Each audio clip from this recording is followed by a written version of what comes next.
नमस्कार. मालिकेच्या पुढील काही भागांमध्ये खूपच छान असा ट्विस्ट आपल्या सर्वांच्या समोर येणार आहे.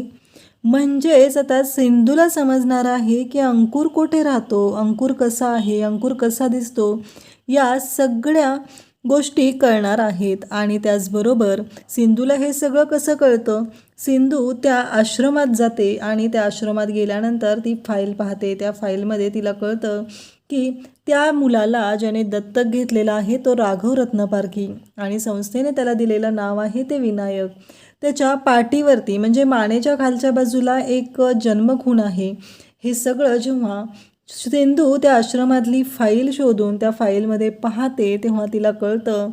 तेव्हा तिला इतका मोठा धक्का बसतो की मी माझ्या लेकराला ओळखू कशी शकली नाही, मला का कळलं नाही की हा माझा विनू आहे. ह्या गोष्टीचा तिला इतका मोठा धक्का बसलेला असतो. ती विचार करत असते की हे कसं शक्य आहे, मला का कळलं नाही, हा माझाच विनू आहे. ती घरी येते, विनू झोपलेला असतो, विनूच्या जवळ जाते आणि विनूच्या डोक्यावरून हात फिरवते, विनूला मिठी मारते. अक्षरशः ढसाढसा ती रडत असते, माझा विनू मी का ओळखू शकले नाही, विनू हा माझाच मुलगा आहे आणि माझ्या अंकुरला मी का ओळखलं नाही. या गोष्टीचा त्रास सिंधूला होत असतो. फायनली तिचा अंकुर तिला मिळालेला असतो. अंकुरला त्याच्याच बाबांनी म्हणजे राघवने दत्तक घेतलेलं असतं आणि ही गोष्ट पण सिंधूच्या पुढे आलेली असते. आणि त्या आश्रमात वाढणारा तो मुलगा आता राघवकडे आहे. त्या ॲक्सिडेंटनंतर माझ्या लेकराला 8 वर्ष हे आश्रमात काढावे लागलेले आहेत. या गोष्टीचा त्रास सिंधूला खूप होत असतो. सिंधू खूप रडत असते. फायनली तिचा अंकुर तिला मिळालेला असतो. आणि हे सगळं कसं शक्य होतं, सिंधू अंकुरपर्यंत कशी पोहोचते, हे सगळं आपल्याला या व्हिडिओमध्ये पाहायला मिळणार आहे. त्यासाठी हा व्हिडिओ शेवटपर्यंत पहा. सिंधू घरी आलेली असते कारण आता ते जे आहेत अंकुर आहे म्हणून ती गेलेली असते, पण ॲक्च्युली तिच्याकडून थोडी गफलत झालेली असते. त्या फाईलमध्ये शोधताना तिने अंकुशच्या जागी अंकुर वाचलेलं असतं आणि ती त्यांच्या घरी गेलेली असते. तिला असं वाटतं की त्या मुलाला त्यांनी दत्तक घेतलेलं आहे म्हणून त्या फॅमिलीच्या घरी जाऊन तिथे बोललेली असते. पण जेव्हा त्या मुलाला म्हणजे संकेतला ती पाहते तेव्हा संकेतच्या पाठीवरती तिला ती जन्मखून दिसत नाही आणि त्या क्षणी तिला कळतं की हा माझा अंकुर नाही. आणि मग सिंधू तिथून आलेली असते आणि सिंधू खूप रडत असते, माझा अंकुर कुठं आहे, माझी दोन्ही मुलं कुठं आहेत. आणि राघव मी तुम्हाला कसं सांगू, आपली मुलं ही तुमच्या लाडक्या मैत्रिणीमुळं खूपच संकटात आहेत. सिंधूला या गोष्टीचा खूप त्रास होत असतो. सिंधूला वाईट वाटत असतं, माझा अंकुर कुठं आहे, माझी सावी कुठं आहे.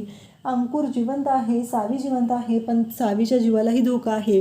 ही दोन्ही मुलं त्या मधूमुळं गायब झालेली आहेत. ही गोष्ट मी राघवला कशी सांगू, हा प्रश्न सिंधूला पडलेला असतो.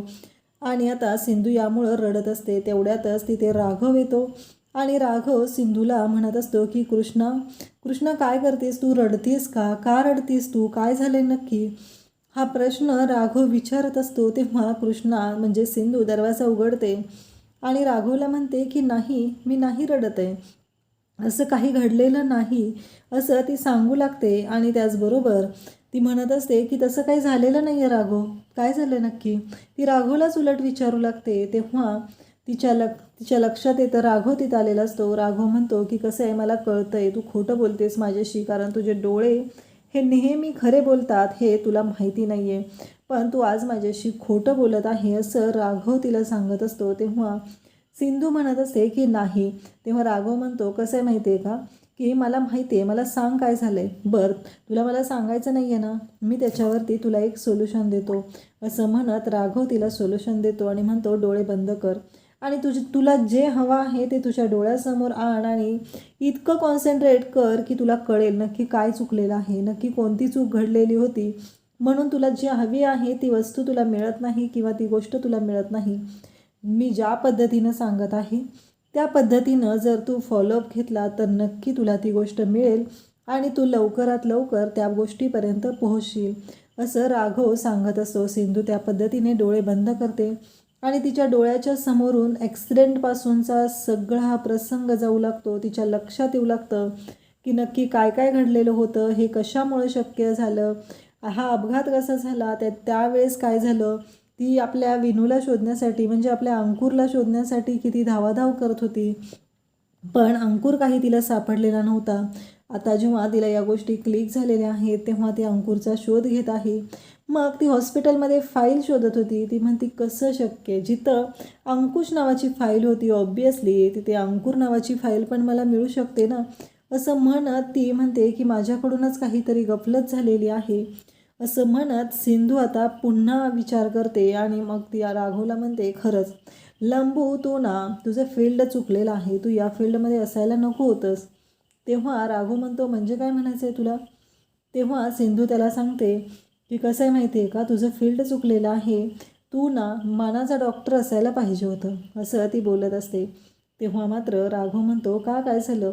तेव्हा सिंधू त्याला सांगते की हो कारण तू मनातलं अगदी ओळखतो. आणि आता सिंधूने ठरवलेलं असतं त्या पद्धतीने तिने अंकुरचा शोध घेण्यासाठी पुन्हा बाहेर पडणार असते आणि मग तिने हॉस्पिटलमध्ये जे डॉक्टर आहेत त्यांना फोन करायचं ठरवते. सिंधू एक एक गोष्ट रिकॉल करत असते, ती शोधत असते नक्की काय घडलेलं होतं, कुठून सुरुवात केली पाहिजे, काय नक्की घडलेलं आहे, या सगळ्या गोष्टींचा शोध घेण्याचं सिंधूने ठरवलेलं असतं आणि त्या पद्धतीने तिने आता त्या गोष्टींच्या मागे लागलेली असते. आणि इकडे राघवने तिला जो सल्ला दिलेला असतो त्या सल्ल्यामुळं तिला समजलेलं असतं की नक्की आता वे कोणता पकडायचा आहे. आणि मग तिने डॉक्टरांना फोन करते आणि विचारते की मला ना खरंच लक्षात नव्हतं आलं, पण मला असं वाटतंय की तिथे नक्कीच अंकुर नावाची फाईल ही आपल्याला मिळू शकते. असं म्हटल्यानंतर ते डॉक्टर म्हणतात की चालेल मी तुला इन्फॉर्मेशन देईल. मग आता सिंधूने ही माहिती काढायला सांगितलेली असते. मग डॉक्टरांचा फोन येतो आणि डॉक्टर सिंधूला सांगू लागतात की तू सांगितलेली फाईल मला मिळालेली आहे, तर मी तुला त्या आश्रमामध्ये त्या मुलाला कोणी दत्तक घेतलेलं नव्हतं किंवा हॉस्पिटलमधून कोणी घेऊन गेलेलं नव्हतं, तर त्याला एका आश्रमामध्ये ठेवण्यात आलेलं आहे आणि त्या आश्रमाचा ॲड्रेस मी तुला पाठवतो. तर सिंधूच्या मोबाईलवरती आश्रमाचा ॲड्रेस येतो आणि त्याच्यावरती अनाथाश्रम बाणेर पुणे असा पत्ता असतो आणि सिंधू ठरवते की मी आता उद्याच्या उद्या तिथे जाते. सिंधूने आता आश्रमात जाण्याचा निर्णय घेतलेला असतो आणि तिथे गेल्यानंतर तिला असं वाटतं की मला माझ्या अंकुरबद्दल माहिती मिळणार आहे आणि या गोष्टीचा आनंदही तिला खूप झालेला असतो. कारण काही झालं तरी आपल्या अंकुरबरोबर जवळजवळ 8 ते 9 वर्षांनंतर सिंधू भेटणार असते.